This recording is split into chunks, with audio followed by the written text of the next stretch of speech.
তার মানে কি আপনার জীবন ঝুঁকিতে আছে ভবিষ্যতে? অন্তত একদিনে 10টার বেশি নাম্বার থেকে সরাসরি হত্যার হুমকি দেওয়া হয়েছে, ভিন্ন ভিন্ন 10টা নাম্বার থেকে। সেই 10টা নাম্বার সহ শাহবাগ থানায় জিডি করেছি, এরপর থেকে আর এর কোনো ইমপ্রুভমেন্ট পাই নাই। তো এটা আপনারা আবার অনেকে মিডিয়া বলবে যে তাহলে আপনি জিডি করেন নাই কেন, এই জন্য করে রাখা। কিন্তু এই জিডি বা কোনো কিছু আমাদেরকে সুরক্ষা দেবে সেটা আমরা মনে করি না।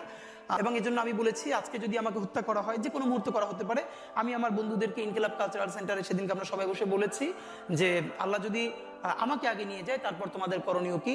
আমি আমার পরিবার এবং আমার ভাই বন্ধুদেরকে ডেকে বলেছি যে আল্লাহ আমাকে নিয়ে গেলে করণীয় কি হবে।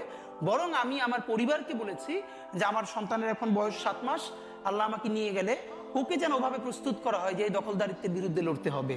আল্লাহ ওকে যদি বড় করে ওর সন্তানও দখলদারিত্বের বিরুদ্ধে লড়বে, এই স্পিরিট যেন ওকে দেওয়া হয়, এটা আমি আমার পরিবারকে বলেছি। সে আছে। আর একটা মজার ব্যাপার হলো যে আমি যখন ইনসাফের লড়াই করি তখন তো সেখানে পরাজয়ের কিছু নেই। আমি বেঁচে থাকলে আমি গাজী হিসেবে লড়বো, আমি মরে গেলে শহীদ হয়ে আল্লাহর কাছে চলে যাব। আর আমাদের এই লড়াই তো হার জিতের কিছু, আমরা জিতের উপরেই আছি। আমাদের জীবন বেঁচে থাকলেও জিত, আমাদের জীবন চলে গেলেও জিত। আপনার তো হারানোর কিছু ছিল না, সুতরাং লড়াই চলবে।